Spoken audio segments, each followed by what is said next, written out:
In last video, Bible study, we looked at John chapter 11. We looked at from verse 38 to verse 43. And in the verse 43, Jesus called in a loud voice to Lazarus, Lazarus, come out. The dead man came out, his hands and feet wrapped with strips of linen and a cloth around his face. Jesus said to them, take off the grave clothes and let him go. When Jesus heals you, you're going to come out of that sickness. You're going to come out from that issue, that crisis, that problem, still in the field of the problem. Still in the smell of medical drugs. Still in the smell of rejection and abandonment. But when Jesus comes and calls you out, he's going to command that all your old clothes be taken away. All the bandages, everything, because you are healed. That is what Jesus does. He's going to remove the grave clothes. He's going to restore you. He's going to bring you back.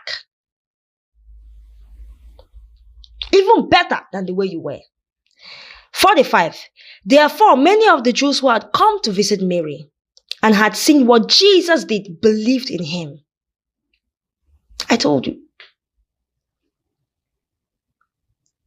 That miracle of bringing Lazarus back from the dead was not only for Mary and Martha, it was for those around the crowd. The miracle God is doing in your life already is not just for you, brother. It's not just for you, sister. It's for those witnesses around you, those eyewitnesses around you, that they may also believe in him. How many people have given their life to Christ by the testimony of others? How many? Countless. And when everyone has saw what he did to Lazarus, they all believed in him. They did not stay. They did not want to. They believed instantly in him. They gave him their life. Verse 46. But some of them went to the Pharisees and told them what Jesus had done. 47. Then the chief priests and the Pharisees called the meeting of the Sanhedrin. What are we accomplishing? They asked. Here is this man performing many signs. 48. If we let him go on like this, everyone will believe in him. Then the Romans will come and take away both our temple and our nation. This is the ideal situation.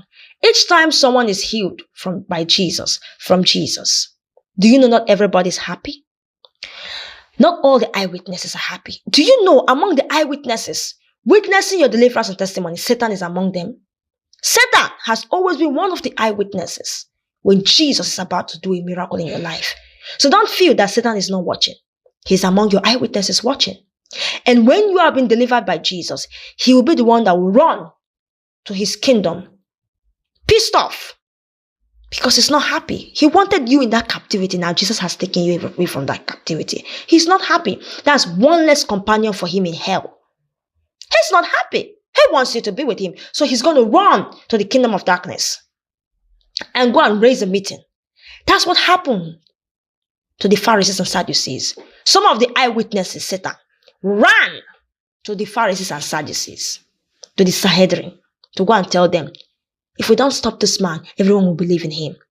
When Jesus called the Jews the synagogue of Satan, was he joking? He was not joking. They are the synagogue of Satan. They are the synagogue of Satan. They were not happy. Note, I want to note only one thing. You can pick out any other thing you want to pick up, but I want to say one thing. They were not happy that the man was brought back to life. That is why they're the synagogue of Satan. Anybody who is not happy that the dead rise is Satan. Is in the meeting with Satan. They did not care to congratulate Mary and Martha. Whoa, even though we don't believe in this man, even though we don't want to believe in this man, but this man has just raised a dead man to life. That calls for joy. That calls for happiness. If I'm the one, I will be so happy. I will roll on the ground. I will put myself in bad water. I will destroy my clothes, tear my hair in joy. But they said, if we let him, people are going to believe in him, and the Romans will come and take away our nation and temple from us. Already the Romans were there. Did the Romans speak? The Romans did not talk. The Romans were even one of the people who benefited from the miracles of Jesus. They were falsely accusing the Romans. That's what the devil does.